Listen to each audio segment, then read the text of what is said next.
Good afternoon. Thank you for joining us here at the Heritage Foundation in our Douglas and Sarah Allison Auditorium. We, of course, welcome all who are joining us on our heritage.org website. Would ask for those here in the room, if you'll be so kind to check cell phones that they have been turned off as we prepare to begin. It will be appreciated by our speakers.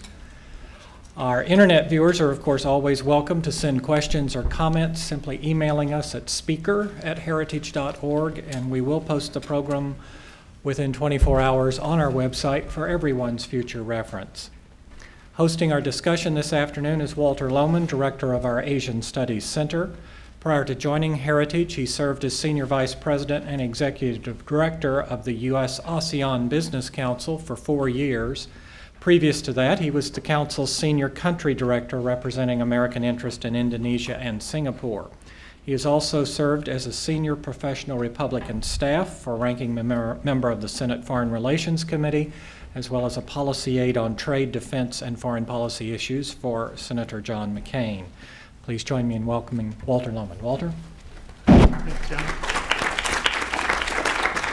Well, thank you all for coming out. I appreciate it. You know, we do this program every year, getting a few select congressional staff to come up and talk to us about what's going on the Hill, what the priority issues are, what their bosses are most concerned about, what their bosses' priorities are. It's not always the easiest thing to recruit for, because a lot of congressional staff are scared of all the reporters in the room. But so it makes me actually extra appreciative that they would take the time to be up here, because it's not that easy an ask. It may not be as easy as you think it is. I'm just going to go through introductions of the three speakers, and then briefly, and then we'll let them speak one after another, and we'll open it up for questions. If that's all right with you, that's the way we'll proceed. First up, I'm going to turn to Carolyn Leddy. Carolyn advises the ranking member of the Senate Foreign Relations Committee on Asia-Pacific issues. It's a job I know pretty well, since I worked with Carolyn 10 years ago in that capacity. You're dating me now. Yeah, dating myself, worse, I think so. But Carolyn previously served as Senior Policy and Defense Advisor to Senator John Kyle. He was Republican whip at the time. She served as Director for Counterproliferation Strategy on the Bush 43 National Security Council, and she was Senior Advisor for Arms Control and Nonproliferation at the State Department in the Bush administration. Carolyn holds a BA from Sweetbriar College and an MA from Columbia University. I'll then turn to Eric Sayers. Eric is Defense Policy Advisor to Congressman Randy Forbes, Republican from Virginia, 4th District, I think. He was Eric was previously a resident SPF fellow and a fellow at the Pacific Forum CSIS in Honolulu, Hawaii. Eric holds a Master's of Science in Strategic Studies from the Rajaratnam School of International Studies in Singapore, and an MA in Political Science with a focus on international relations theory from the University of Western Ontario. Eric was actually a research assistant here a few years back. It's really good to have you here. He knows my admiration for his boss, Randy Forbes. I actually consider Randy Forbes my unofficial representative, since I've been stuck with Jim Moran after in McLean after redistricting. Hope he won't mind that. Our final speaker is Victor Servino. Victor is Foreign Relations LA Legislative Assistant to Senator Marco Rubio. Victor handles the senator's work on the Foreign Relations Committee. Before this, he served as Foreign Relations Advisor to Florida Senators Mel Martinez and George Lemieux. And actually, Victor was also an intern at Heritage before I came here back in 2004. It's a good lesson to our current interns, is that, you know, there's all success ahead of you if you come here to the Heritage Foundation for 3 months. Victor's a graduate of Iowa State University in Ames with a BA, well, a couple BAs, is that right? Yep. Yeah, in political science and international affairs. Victor was actually born in Cuba and migrated to the United States back in 1996. So, with that, let me turn it over to Carolyn. She'll get us started. We'll go through and then take some questions and hopefully have a little bit of discussion on the things that you want to talk about most. Thank you. Great. Well, thanks, Walter, for the kind introduction. It's great to be here with everyone. I appreciate the invitation. Sort of talk a little bit about my boss's, Senator Corker's priorities in the Asia-Pacific region, and just in general kind of about the Hill and some of my own personal observations about kind of the direction of where we're headed on some of the policy areas in this important region. Just kind of overview and overall, this is a very high priority region for my boss, the Asia Pacific. I mean, he recognizes what a dynamic and vibrant region Asia is, and what the opportunities are for the United States there, both economically and strategically. We actually Sarah Corker was just out in the region over the last recess period. We were in Tokyo, Beijing, and Seoul.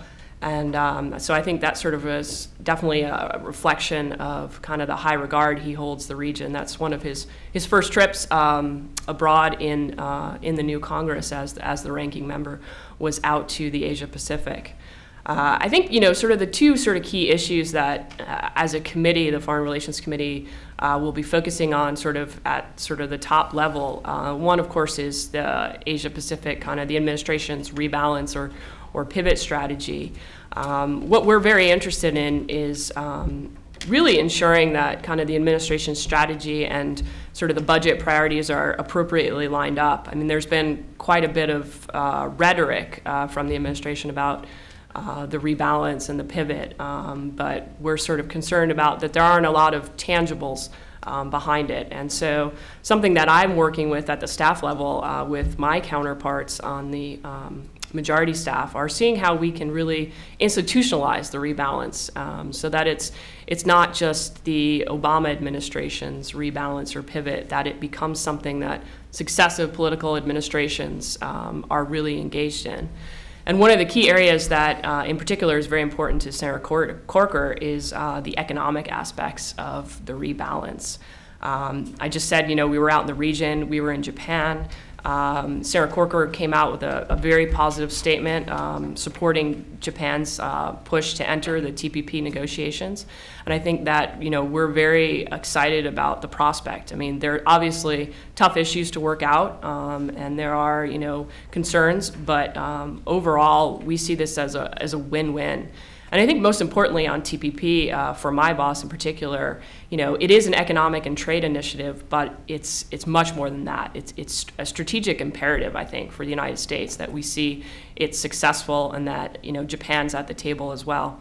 So that's going to sort of be a high priority for us in terms of kind of going over the next couple of months and moving forward on kind of persuading others in Congress, because there will be some opposition, persuading others in Congress that this is the right way to go, and pushing the administration to make this a top political priority, which I think they've done a fairly good job at so far. But I think we want to ensure that we don't get mired down into some of the weeds and the details that really could disrupt this, because we really do view it as a larger strategic goal for the United States, and a very important one at that. And I think the second issue that's obviously been sort of on our forefront, in particular as we just came back from the region, is obviously North Korea. And Sarah Corker's sort of been pretty active in the last few weeks on talking about North Korea, and how we really need to take a hard look at kind of our engagement with China on this issue, and how do we persuade Beijing that sort of the costs of sort of their continued support for the regime sort of far outweigh kind of the benefits that they perceive. So I think that's something that we're going to be looking at and talking about internally, as well as a committee. Obviously, you saw the Senate Foreign Relations Committee had one of its first hearings earlier this year on our North Korea policy. We have legislation that passed the Senate, Senator Menendez. It's very much a bipartisan kind of spirit about the need to really take a broader look at our overall North Korea policy, and that it needs to be a lot more balanced.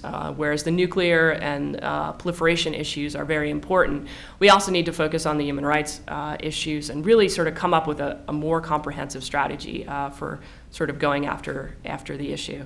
So I think those are sort of the two key issues that I'd highlight as priorities overall for what we're looking at on the committee. And I'm open to questions later on after my colleagues have a chance to speak as well. Thanks very much. Great, thank you. Eric. Thanks, Walter, and thanks to the Asia Studies Center and Heritage Foundation for having me. Always grateful to come back to where I started about 5 years ago now. I'm, of course, Eric Sayers, I work for Randy Forbes. Mr. Forbes is the chairman of the China Caucus, which is a great thing because he's actually from the East Coast of the United States. And so he's a member who I really enjoy working for because he's got a broader perspective about what matters, for the district and from a House perspective and our interests elsewhere in the world, but also what's going on in the Asia Pacific. He's also the chairman of the Sea Power and Projection Forces Subcommittee. So on the Armed Services Committee, in terms of jurisdictions go from a defense perspective, a lot of those capabilities that we're looking at in the Defense Authorization Bill that just came out yesterday are related to some of our force posture in the Asia Pacific as it relates to alliances and some of our security commitments. When I looked at the title of this event today, View from the Hill, I thought I could offer both a view from the Hill and my perspective and kind of my boss's perspective intertwined. He's been pretty prolific in the last couple of years, writing in places like The Diplomat and elsewhere and speaking at the Heritage Foundation, of course, last summer. But I also wanted to offer a view of the Hill now, kind of how I think Asia-Pacific policy is perceived amongst members and amongst staff. I'm happy to report, and it always gets said quite easily, but it's an important point that this is still a bipartisan issue. There might be disagreements on posture in Europe or Afghanistan or our India-Pakistan policy, but there is general agreement on trade policy in the region, on our alliance commitments, on our force posture and the need for that force posture. And I think often that gets kind of said and pushed to the side too easily, but in this political environment, I think it's an important factor to bring up firsthand. In terms of also a view of the Hill, in terms of the rebalance, whereas the administration has used, as Carolyn said, quite a bit of rhetoric and is trying to put some meat on those bones the last 18 months, 2 years, I still think that the Hill more generally, and this is, of course, my opinions, hasn't quite rebalanced itself. There's still, from a staff perspective, from a general member perspective, the various committees that have jurisdiction over these issues, foreign affairs, armed services, there's still a focus on, rightly, on the wars we're in, Afghanistan, some of the other conflicts that spin up.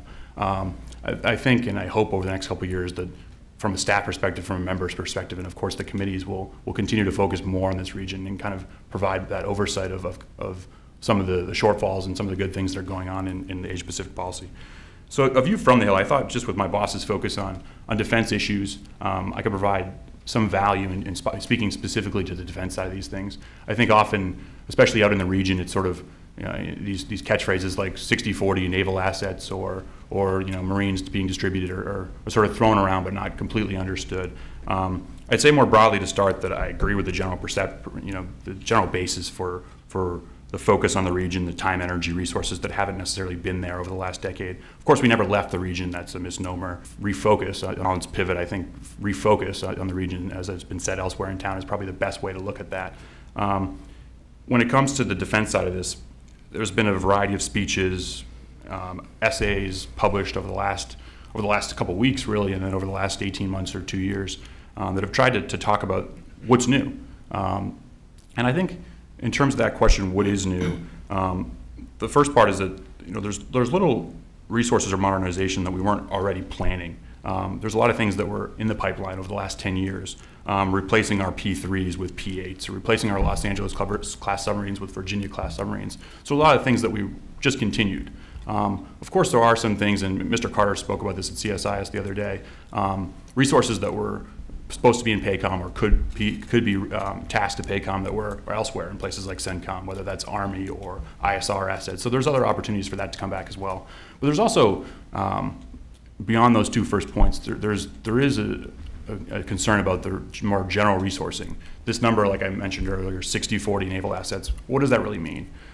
Is it 60-40 of a 240 ship Navy if sequestration occurs? Is it of a 306 ship Navy, which is the plan, which there's questions over if we'll even get there. I think that needs to be answered, and as the Navy will say in their current kind of 2020 laydown, where we are in 2020 in the Asia Pacific, there isn't much new combat power in that 60-40 laydown. We were already heading there, again, things that aren't new. We were already heading there with our submarines, with our aircraft carrier laydown. So you're really just talking about surface combatants, and when you make that up, we're not talking about new destroyers. We're talking about smaller surface combatants and joint high-speed vessels and things like that. And so there's the real guts of the 60-40 number and prioritizing the region. There's not much there in terms of combat power. I wanted to emphasize that point. In terms of the rebalance as well, I want to also say that I think it's a long-term process. Let's not just look at it and criticize it in terms of this current budget or that last speech. I think we need to look at it in a long-term perspective. As Carolyn also said, this isn't just an Obama administration thing. This refocus on the region, this strategy we've had there essentially the last 70 years. Let's look and ask those questions about how we can make this enduring, how we can institutionalize it. I think there's a variety of questions out there we need to be asking that could impact that. What sequestration means, of course. If this continues again this fall into the next budget cycle and perhaps beyond that, what that means in terms of prioritization for resources in the Navy and the Air Force and the other services, but also in Pacific Command. And then more broadly, what does this mean in a broader context? The United States doesn't just have an Asia-Pacific strategy. If we did, we probably would have enough resources. We have a global strategy. We have security commitments in other parts of the world, not just in CENTCOM, but in AFRICOM and in Latin America and other regions as well. And finally, I think there's also opportunities we need to be looking to, and my boss has written about this within this refocus on the region, this rebalance of the region. What are some of the other posture options we can be looking at beyond, the Marines that are being distributed out of Okinawa or the LCSs that are going to Singapore? What are some of the other alliance initiatives that we can be looking at, or partner initiatives with, where there's been some great opportunities that have opened in the last few years that are still outstanding, whether that's India with the Bush administration or Burma more recently. Those are other areas I think that need just as much focus. And there's other, and in terms of my last point, defense investments, I think there's some serious questions we need to look at related to our defense posture in the region, not just the numbers and things like that, but how our portfolio of capabilities is balanced. It was just 3 or 4 years ago, the Obama administration was talking about Cold War capabilities, when you were canceling these capabilities because they're Cold War capabilities, and they meant F-22s and submarines and things like that. The same capabilities we're now talking about are necessary for the region. So how is our portfolio in balance for resourcing this strategy? Do we have, do we need more long-range bombers instead of short-range tactical fighters? Is the carrier air wing postured correctly for the future? And then I would finish with just a few of my personal recommendations that my boss has talked about as well, that I really think in terms of this view from the Hill that others, aptly at a think tank, we should be focusing on. The first is I think there needs to be a richer understanding of the region amongst both members and staff. I think that you find that up here with some, the 3 of us who focus on these regions for our boss, but I think the emphasis is also on the think tanks and the embassies. Some are represented here today, to come up to Hill, to talk to those bosses and the staff who focus on this region, but also others, and get them out to the region. I think the 3 of us actually went on a trip to Singapore just 6 weeks ago, or 7 weeks ago, and I think only 2 of the 12 of us had been to Singapore before, and I think that's a great thing. There needs to be a focus on getting those staffers out there who don't necessarily have this experience. And in terms of the actual strategy, my second point, and I'll leave it here, I think there needs to be something, speeches, the essay, trying to form. The speeches, the essays, the op-eds sort of thrown up there on the wall, this is the strategy and that's the strategy. That's fine, but it can change with just another question during a hearing, and all of a sudden everything's tipped on its head. I think Secretary Kerry's statements on China are indicative of that. And so I think whether it's an interagency effort or it's by the department like they did with the East Asia strategy reviews in the 1990s that Joe Nye led, I think there needs to be something written about this rebalance, about the resources and the priorities and the actual strategy at matching ends, ways, and means in terms of what we want to do long term in the Asia Pacific. And so I'll leave it right there. Thank you, Walter. That's great. Thank you. Victor? Thank you, Walter. And thanks for the invitation. It's truly humbling, as a former intern here. So unsurprisingly, a lot of what I would say, it's already been said before by my colleagues. So I'll keep my remarks very brief. Obviously, this is an area that the Senator, I work for Senator Rubio, Senator wanted to get involved in this because it was, he feels the energy that's coming out of the region. He feels that a lot of our strategic interests are now, starting to lay in that region now. And so, he just wanted to take on that challenge. The way he sees it, it's home to half of the world's population, second and third largest economy, 2 of our 5 largest trading partners. That even grows if you consider Mexico and Canada and Chile. Because the other thing is he actually looks at the region as a Pacific-centered, and one of his interests is to make sure that the Western Hemisphere is represented in this sort of refocus, rebalance. I don't know what we're calling it today. So he wants to make sure that the Western Hemisphere is well represented in that direction that we're taking. he sees a lot of opportunities. Obviously, Asia, it's home. It's the third freest part of the world, according to Freedom House. That's something that he pays a lot of attention to after the Western Hemisphere and Europe.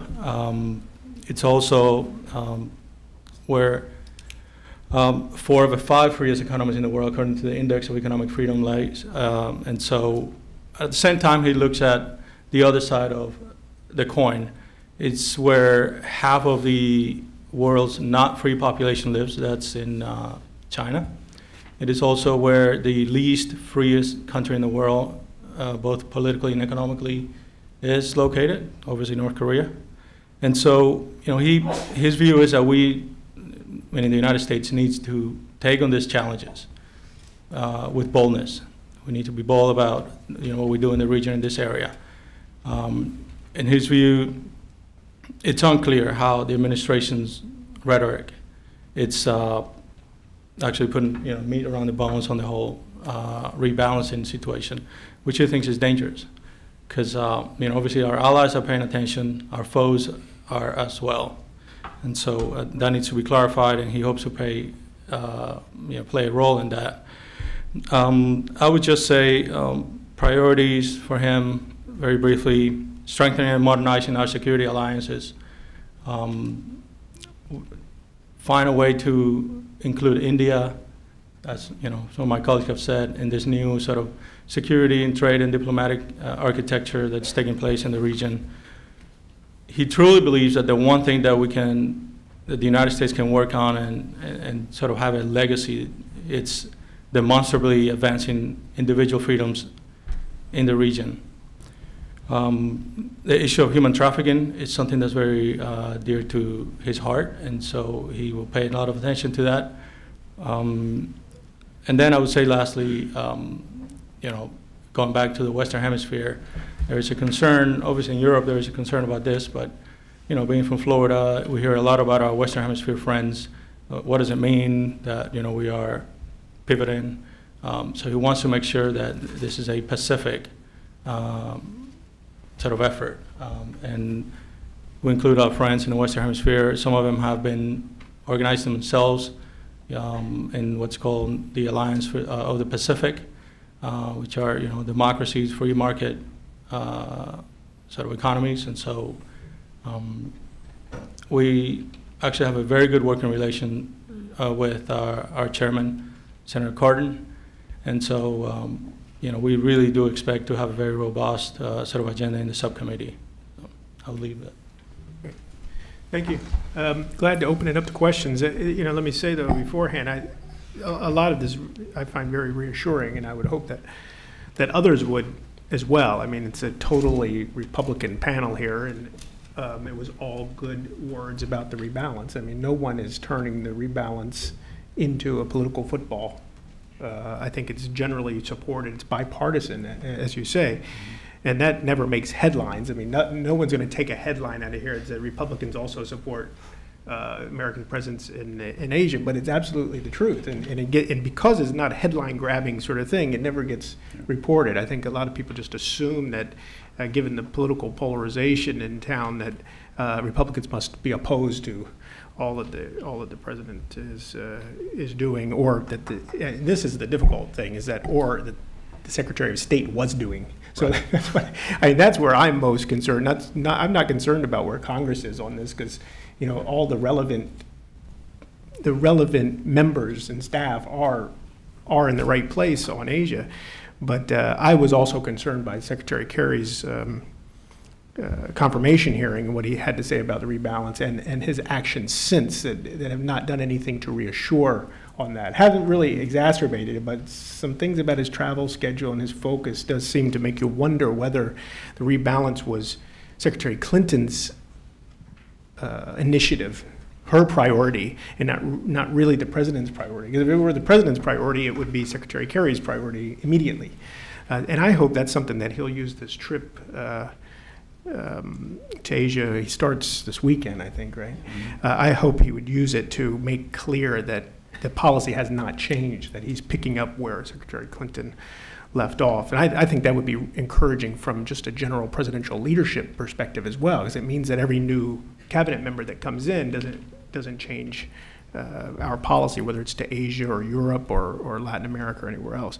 And the other thing I wanted to comment was Victor's reference to the Western Hemisphere.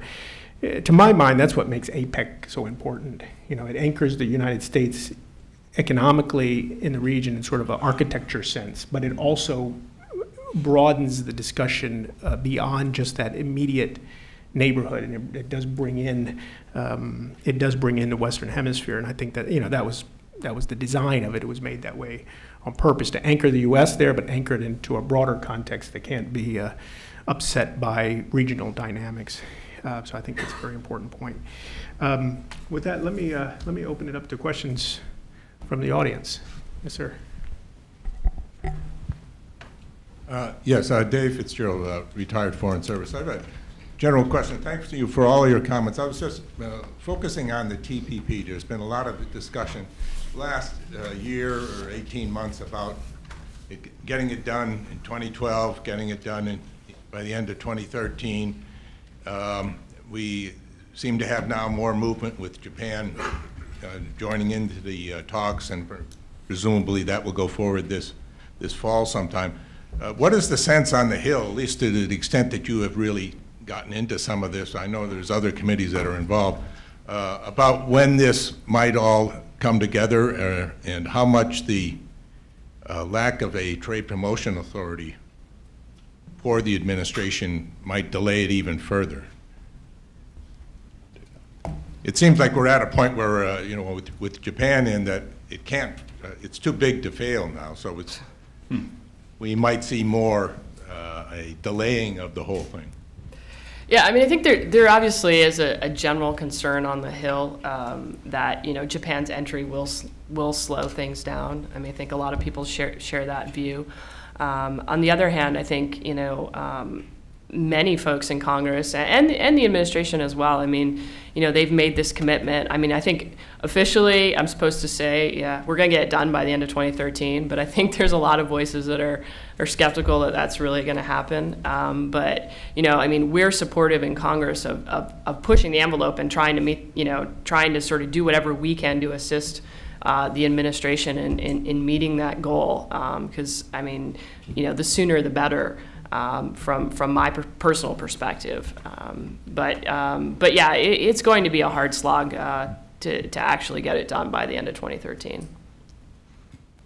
Well, I would just add that you know, Senator Rubio supported the inclusion of Japan in TPP middle of last year when the announcement of Mexico was made, and she was hoping that Canada and Japan would make it at the same time. You know, I think everybody shares and understands that it's a game changer.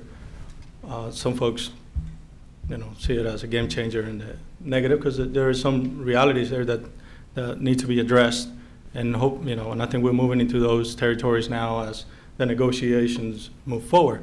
But at the same time, it's a game changer in a very positive way. You know, their largest economy, like you just said, you know, it's almost like too big to fail, and that's almost a curse word these days in Washington. So, you know, I don't work for the administration, so I would say, yeah, we hope they finish it by 2013.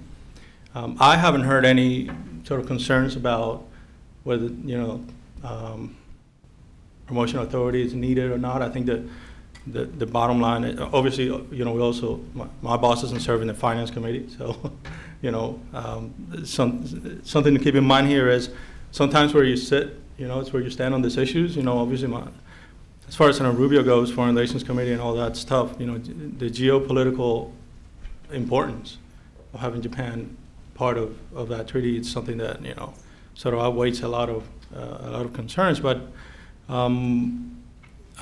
you know, I would just say, as long as the administration maintains a sort of transparent and sustainable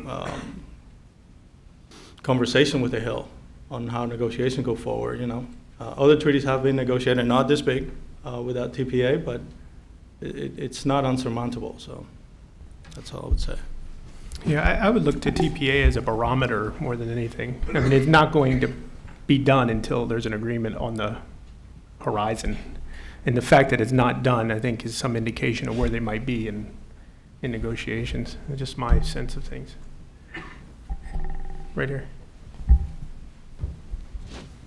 Hi, my name is Guru Amrit Khalsa, and I'm an intern with the Wadhwani Chair in U.S.-India Policy Studies at CSIS. On this briefly, but what is sort of the relative importance of India in all of this vis-a-vis kind of other countries and issues in the Asia-Pacific on the Hill? I can go first on that one. I mean, very simply, India's huge. In administration documents, it's not just the rise of China, it's the rise of China and India. And I think this continuation, there was some initial questions, I think, about U.S.-India policy and carrying on the good of what came, especially in the second half of the Bush administration, the last 4 years at least. Where that goes from here, I think more broadly, and when we talk about Asia-Pacific and the rebalance, it's good that it's not being seen in the context geographically of just Northeast Asia, but it's also Southeast Asia, which perhaps could be criticized as being overseen in the past, and the broader Indian Ocean region, and seeing these three regions as a whole and looking at them contextually as part of a broader strategy. India very much fits into that. This vibrant democracy in the region provides a series of opportunities, whether they're economic or security. I think we should be looking to India and to Delhi as a very viable opportunity in terms of this broader context and the refocus in the region.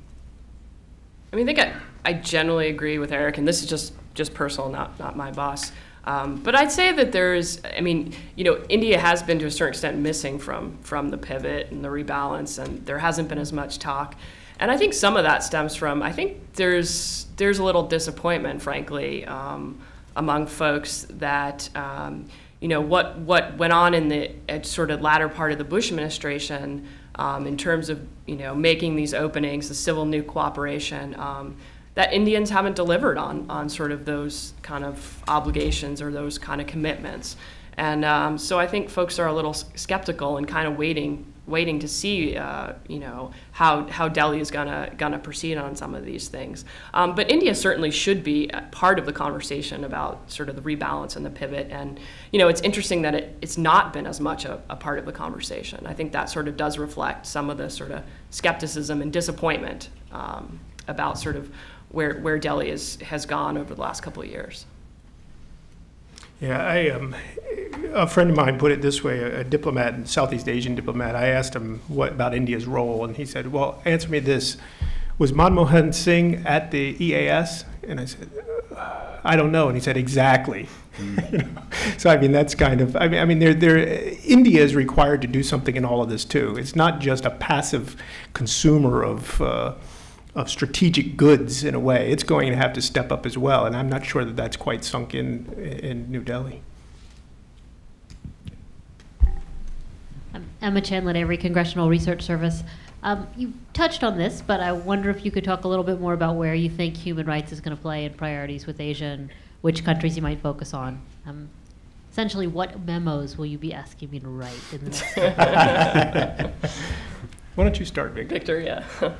Excellent. Well, thank you for the Singapore memo. Well, the first hearing that the subcommittee held was on democracy in East Asia. And that was something that both Senator Cardin and Senator Rubio very much agreed to from the get-go. I mean, it's very, frankly, refreshing and good to hear that they have a lot of things in common when it comes to the interests or things that may come up in the subcommittee. And so, that was a very sort of strategic decision that was made. The feeling, obviously, and you can hear the comments that were made at the hearing, because obviously there's a video of it, is that, a lot of the rebalance conversation has been about weapons systems, trade agreements, both of which, obviously, Senator Rubio very much supports. And, obviously, the news coming out of North Korea, even much more so now. So I would say, as far as specific countries, China, it's its own almost 2 or 3 hearings that we need to talk about. There's a lot of concerns.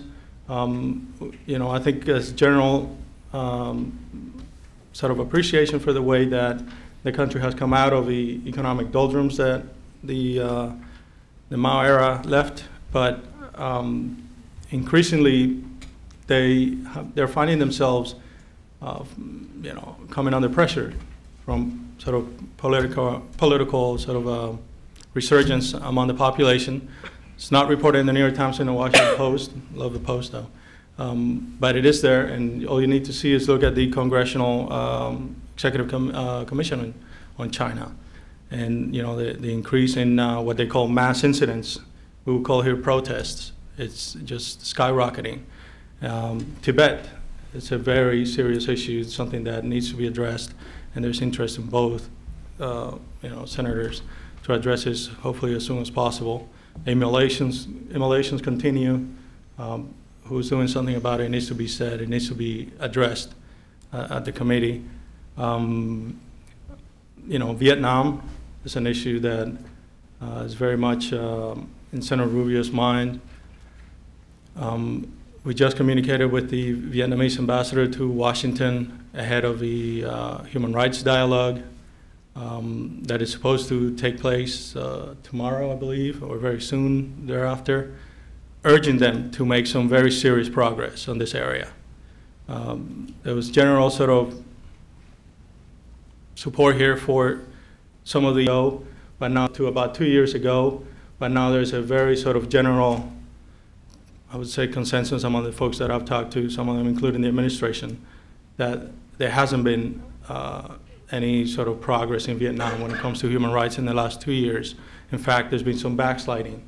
And obviously when we granted PNTR, we were expecting, as we did with China, that there would be some human rights progress, and this is the reason for doing it. So he intends to make sure that happens. Burma or Myanmar, it's another issue that they'll be looking at. He wants to make, he likes to make sure that that the changes are irreversible, that there is an actual, that the change is really good to heart. We're concerned about what we see coming out of Myanmar right now. It's a very delicate situation. I mean, I'm not an expert, but the way I understand it, there's some very deep-seated issues that are now coming to the fore with the lessened repression, and so we've seen the Rohingyas and the situation in Rakhine State. We really urge those voices, for freedom in Myanmar to speak very clearly about this and the need to protect minorities in a democratic state. That's very, very much the hallmark of a democratic state. North Korea, it's right up there. I mean, we need to really increase the attention of the just ghastly human rights violations that are going on in North Korea. It's just very difficult to explain the enslavement that the people of North Korea have gone through the last 6 decades. I'm not sure if I'm missing something, but maybe somebody else can say something. Well, I would just add, from an oversight perspective for the Hill, I think on the human rights agenda, I think Burma is going to be really at the top of the agenda, given that Congress still has sort of some of these restrictions and there are these authorities in place. And there's definitely a growing kind of bipartisan sense, at least at the staff level, that, as much as we've made a lot of progress and there have been positive developments, that the administration is not necessarily sticking to their sort of original policy goals of action for action, and that we need to sort of be pushing back, and I think we'll use some of the sort of authorities that we do have to persuade the administration to continue pushing the action for action kind of agenda. And as Victor said, I think because North Korea is on everyone's mind, and with this commission of inquiry that's supposed to get underway soon, I think that provides us with an opportunity to really push the administration on the North Korea human rights agenda, which frankly is lackluster, and it doesn't really get enough play and attention.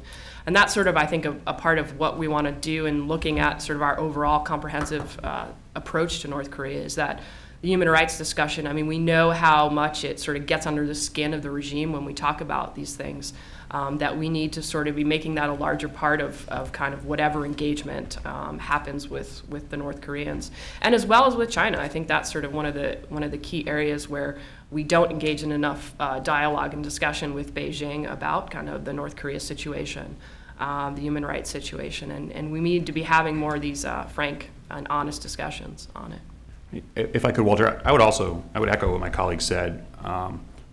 certainly, I spoke in the beginning about how I thought that there wasn't enough focus. We've lost a lot of senators and members who were focused on the region over the last few years. I think human rights, and I would put that at the top of the list of one of the areas that still continues to get quite a bit of attention, especially from the House side, people like Mr. Wolf on China. That's certainly right up there. But I think this speaks to a broader point of the role that Congress can play in Asia-Pacific policy. There's a lot of areas where we can speak with more clarity, not just on human rights, and push the administration to use different legislative mechanisms and enforcement mechanisms to do such a thing, but also speaking more broadly about areas like China and the competitive elements of our relationship. My boss spoke here last year about this and has written about this. I understand some of the chains that are put on the administration in terms of balancing priorities, but that's a role that Congress can play, and I think we should be playing even larger, not just on human rights, but speaking to those other tough security questions that you shouldn't, or it's taboo to talk about.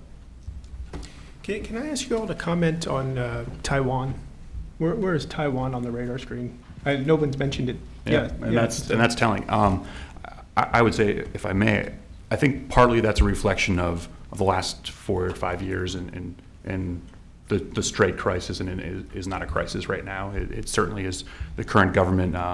There's certainly concerns in the cross straits balance and some of the trade relationship and some other the pressures going on. But like when the Korean Peninsula over the last month becomes a big issue and gets that focus, Taiwan hasn't become that other than F-16 sales perhaps in the last few years. And I think it is telling that it hasn't come up yet, but I would attribute it to that. So it's a good thing.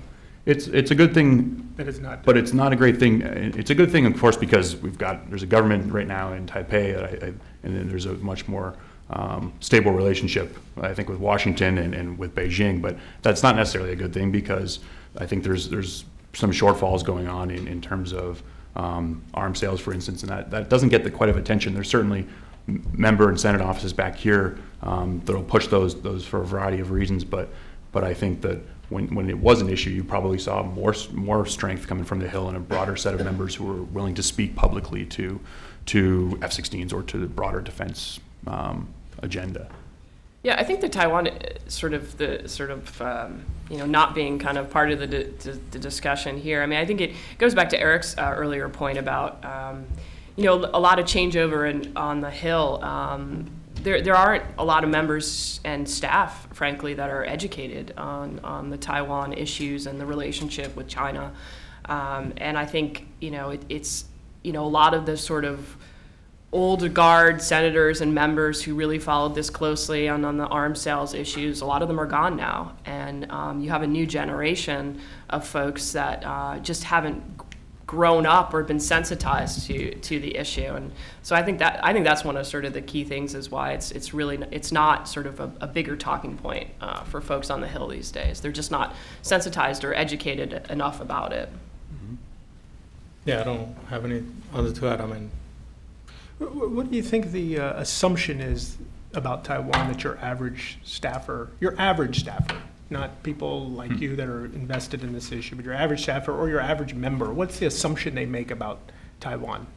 If you say Taiwan, they think it's under threat, they think everything's good, they think it's part of China. What would their reaction be? The average staffer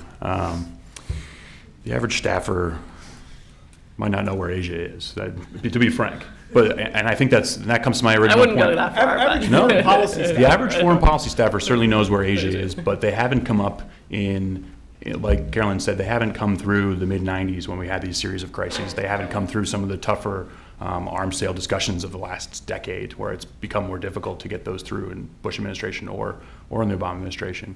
And I think that there hasn't, with the lack of those members, it comes back to that issue. It's sort of slipped under the radar with the quietness of this issue the last few years. And I guess that comes back to my point about the think tanks and the embassies kind of getting up to the Hill more and doing more events. We see it's difficult for us to get off the Hill. This is a really important point, actually. It's difficult for us to get off the Hill unless we're not in session. And so think tanks, and Heritage does a good job. They did a Korea event yesterday. And I've seen other think tanks starting to do this more.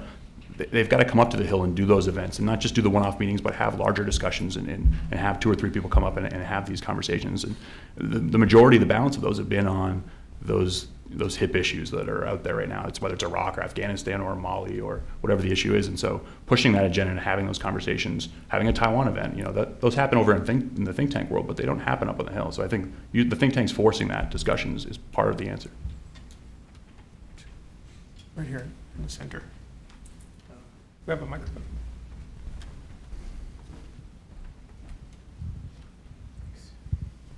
Eric Weiner, Answer Asia Pacific Project. Thanks for doing this. I just wanted to ask you, is there a lack of a coherent, I guess, understanding of what the Asia pivot is on the Hill? Because a lot of our Asian allies are wondering, coming saying, hey, that's great, pivot, rebalance, where? Okay, where's the rest of it? And even in town here, there's, I think, a sense of a lack of clarity and understanding of what the pivot is, a whole of government kind of approach. It's back to what you said about possible lack of a grand plan, a grand strategy. And then the second question, I guess, would be what in the short term can the Hill do to help alleviate that? I would repeat a bit of what I said earlier, but to add on to it, I think there's, if you're paying attention to this region, and there's no, so we see a QDR, we see a national security strategy. If you're paying attention to the region like we are, like the average foreign affairs staffer is, you have a pretty good contextual understanding of this, the speeches that are out there and stuff. But the challenge is that there's different documents that we point to. Is it Secretary Clinton's foreign affairs piece in the fall of 2011? Is it Mr. Donlan's speech from a month ago? Is it, there's kind of a continuation and a growth of these speeches. And then there's one-off statements that sort of undermine or build on these things as they try to address some of the concerns. And so I'd come back to the need for, whether it's out of the NSC or whether it's just a Department of Defense document, it's probably better if it's, because this is a broader statement of interagency policy, like Mr. Donlan's speech referred to, the 5 points, that it looks at the entire spectrum of capabilities and puts that out there. It is confusing for us when we hear former administration officials, current administration officials talk about this strategy. It's just a series of op-eds and speeches. I don't see anything strategic about it other than deciding resources will go here or will go there. I don't know what the broader ends of that strategy are or what's new about it. And so I think it needs to be put into a document, to reiterate. Yeah, I think that's in particular sort of highlighted by yesterday's budget release, where you've got this point in the budget that says we've rebalanced resources towards the rebalance. So it's over $1.2 billion, but then there's nothing else. Like, well, what does that mean for staffing at posts overseas? What does that mean for our initiatives, our participation in multilateral meetings in the region? I mean, there's just a lack of sort of clarity about the detail behind that. Hopefully in about half an hour we'll be getting some of that detail from the State Department that we've asked for. But yeah, no, there's definitely a sense that there's that we all see it as, yes, this is a good thing. We should be dedicating more resources to this very important and strategic region of the world. But we need the administration to put something, help put something on the table that we can sort of bite and chew off, and then figure out how we want to have a role and an influence on that. And we just haven't seen that yet. And I think that if I could add on to that, is look like your best friend. But it allows the Hill to see something and push back on that and to fight for those resources, to say, why aren't those resources there? And so it may not look like a good thing when they're up before Congress in testimony, but it's a good mechanism to put something down. In terms of the resourcing and the budget yesterday, just briefly, the Pentagon's comptroller, Mr. Hale, he was asked by a reporter kind of randomly in all the interviews that went on yesterday, the pressers, what in here is for the Asia Pacific? And he sort of struggled. And, well, there's bombers, and I guess there's this. And so I think that's, again, coming back to the need to, how does this contribute from a defense perspective, and what are the specific capabilities that we need to have so that the Congress can say, okay, we're either meeting that bar or we're falling short. Yeah, I would just say, just like leading from behind, it's one of those phrases that the pivot, that they probably don't want to repeat it again and don't want people to keep repeating it. There's no substance behind it as far as my boss sees it. It's unclear what exactly does it mean. Other than we are going to negotiate a trade agreement, okay, that's great, but how do you want the region to look like in 2016 when the administration will come to an end and the next one will take over?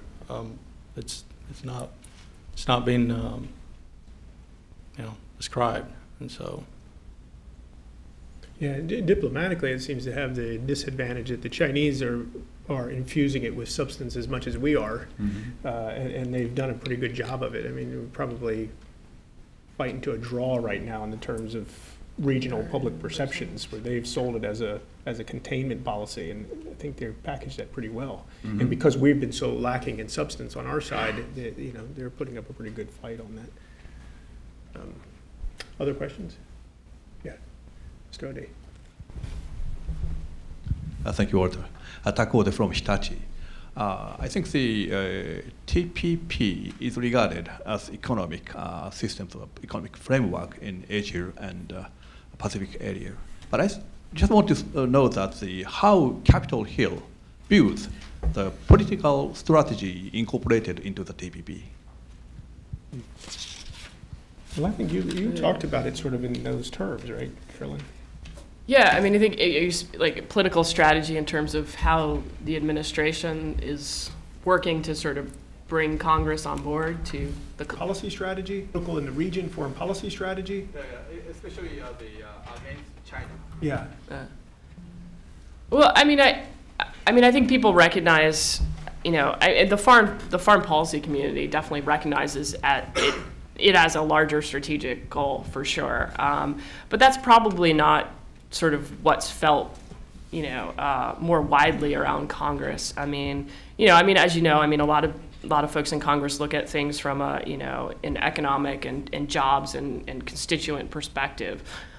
So that's where, sort of some of these thorny issues come into play in particular with Japan on autos and agriculture issues, that, those political interests and those special interests are going to be sort of driving the way some folks think about these.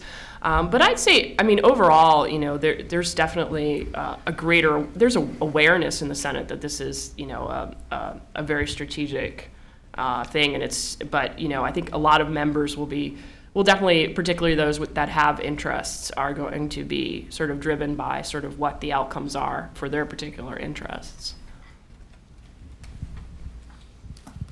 Right here.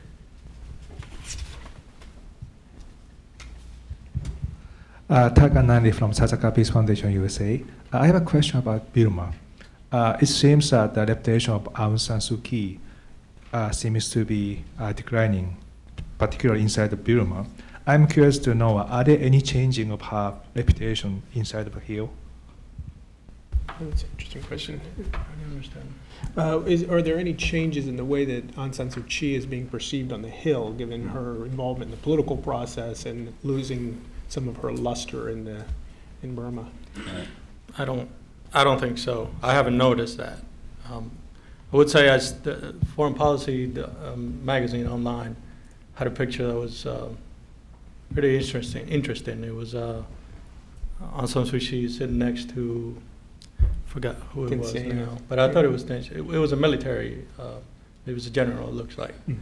And that was a remarkable sort of picture to see. And there was nothing else to it. There was no commentary, only this is the next Burma, obviously Foreign Policy magazine. It sat there to push the envelope, and that's the one thing about freedom of expression. It's great. And so, but I have not noticed sort of a lack of respect or in any way the standing of Aung San Suu Kyi in Congress. I think it's a really interesting question. I think it's definitely complex. I think folks that really pay attention to the issue and to the region and to Burma in particular understand that her role has to change for sort of what her longer term political objectives are. She is sort of she sort of met that first stage in the phase of kind of the personal goals and I think people believe her genuineness about that. But her role has definitely changed now that she's an actual politician, and she's seeking a greater sort of influence and eventually probably the leadership role in Burma. So I think some folks definitely see that, but overall I don't think there's been sort of any degradation of her sort of overall perception. But those who watch it sort of understand kind of the complexities of it. Mike.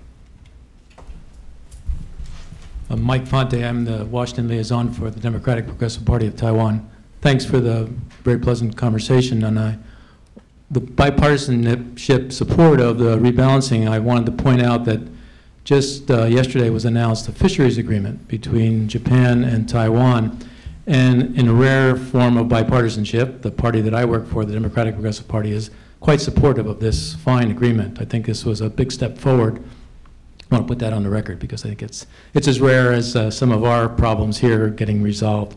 It doesn't resolve the problem, as you know. It's a fisheries agreement. It doesn't talk about resource development. There's a lot of things that need to be done, but I think it puts some pressure on China and its particular position on these islands. And my question for you is, what about the South China Sea? Walter and I were talking a bit about the Philippines bringing the question of its position there vis-a-vis China to the Law of the Sea International Court, whatever the right body is. Wonder how that looks from the perspective of the Hill and where we might be going in terms of trying to resolve the South China Sea issues. If I could start, I'd say it's telling that we started with the East China Sea, because I think over the last 6 months, whereas South China Sea has been more dominant in the discussion over the last several years, you could say 2 or 3 years, the East China Sea and the Senkaku Diaotai issue sort of came to the forefront, whereas tensions sort of, you could say, declined, I guess, after Scarborough Shoal last summer. Japan, Beijing, what was going on with the intense activity probably since last November really has been at the forefront. So South China Sea has been almost on the back burner of where my mental map sees these issues. It certainly came to the forefront with some of the Philippines' recent diplomatic activities, which I thought was a strong move. Of course, we saw the outcome of that. I think that in terms of the broader U.S. policy and rebalance, there's a lot of things that the United States is starting to do with Manila that's pretty productive. The strategic dialogues that Kurt Campbell ran over the last 18 months or so, 2 years. Some of the stuff with Coach Watch Philippines, small ways to enhance the Philippines' ability just to have maritime domain awareness of the waters, around some of the disputed islands. So I think there's a lot of small things, again, I guess as part of this broader question of our support for this that are going on behind the scenes that we should also continue to support. Anyone else in the back?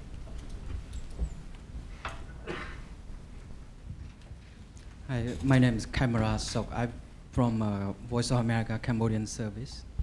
Just talking about the ASEAN declaration last year adopted in Cambodia, and it will be discussing in Brunei maybe this year. And I just want to know that is that issue bring attention to the Hill or not, because some groups in Asia concerns about the rights of the indigenous people, the rights of assembly or association rights in ASEAN countries. Yeah. I'm not. Did you get that? Yes. Okay. Yeah.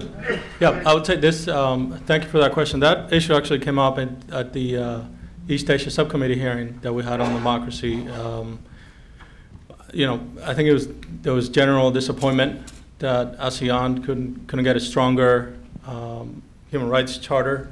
I think our hope is through the U.S. presence now in ASEAN that we're able to work with our friends and partners in the region to strengthen that charter.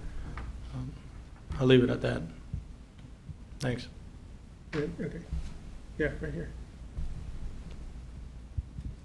Hi, So Yohara from Marubeni. I have a question again about TPP, and I thought it was interesting that you brought up the fact that there's a general consensus about trade in Congress.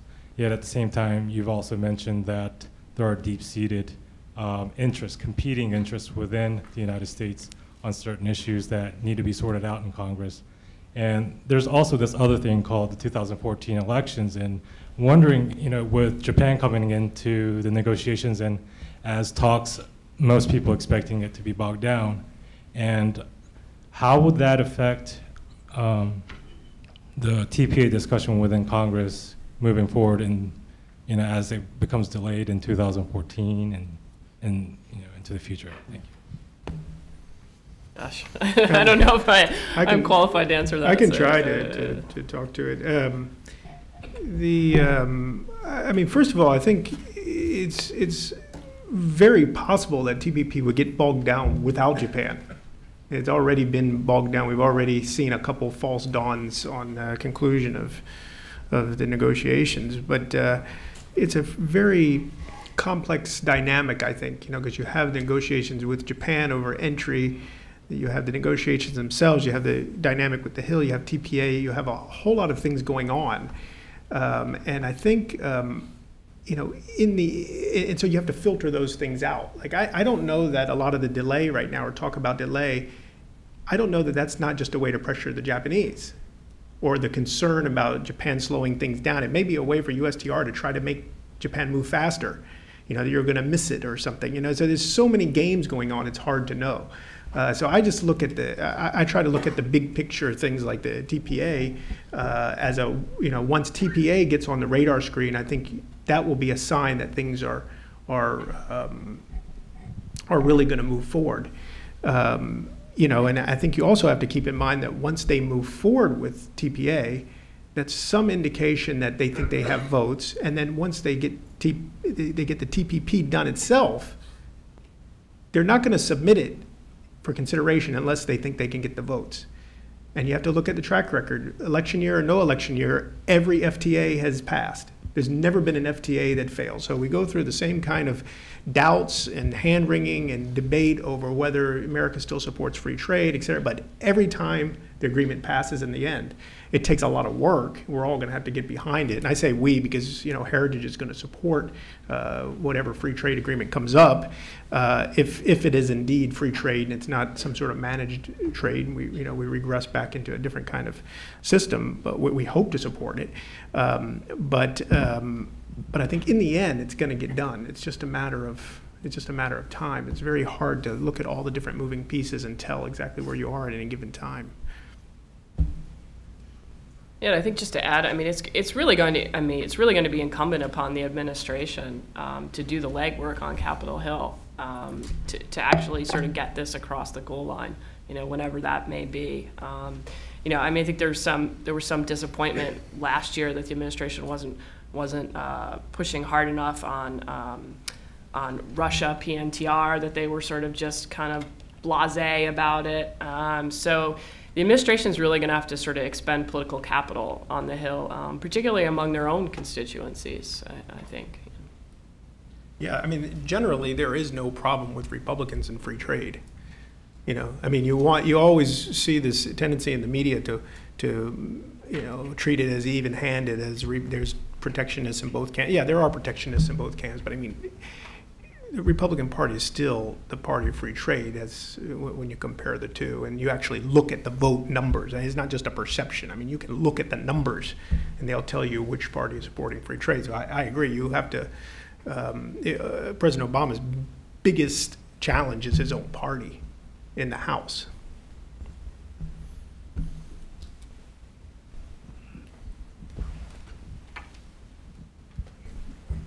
Yoshi Komori of the Sankei Shimbun. I believe Ms. Levy used the phrase institutionalization of the sort of pronounced policy goal for Asia, the pivot to Asia. But I'm just wondering what sort of a new undertaking or specific undertaking you might recommend for that objective. I think I'm still working through those details. But I think sort of, you know, the sentiment that I was trying to express is that, you know, we're really going to take a hard look at the budget this year, for the State Department. That's where we have oversight, to really see how they've shifted resources, because, you know, we don't want this to just be a year-on thing. It has to be sort of a longer-term kind of dedication of staffing and resources and commitments. And so I think that, you know, that's sort of what I think personally that we need to do to sort of drive that process, and there's full agreement, you know, from my counterparts about sort of really taking a look at that, and that it's not just a State Department diplomatic initiative either. That it's definitely a whole of government approach that's a lot more kind of integrated. You know, do we have the right number of commercial officers out in the region? You know, pursuing sort of our economic and business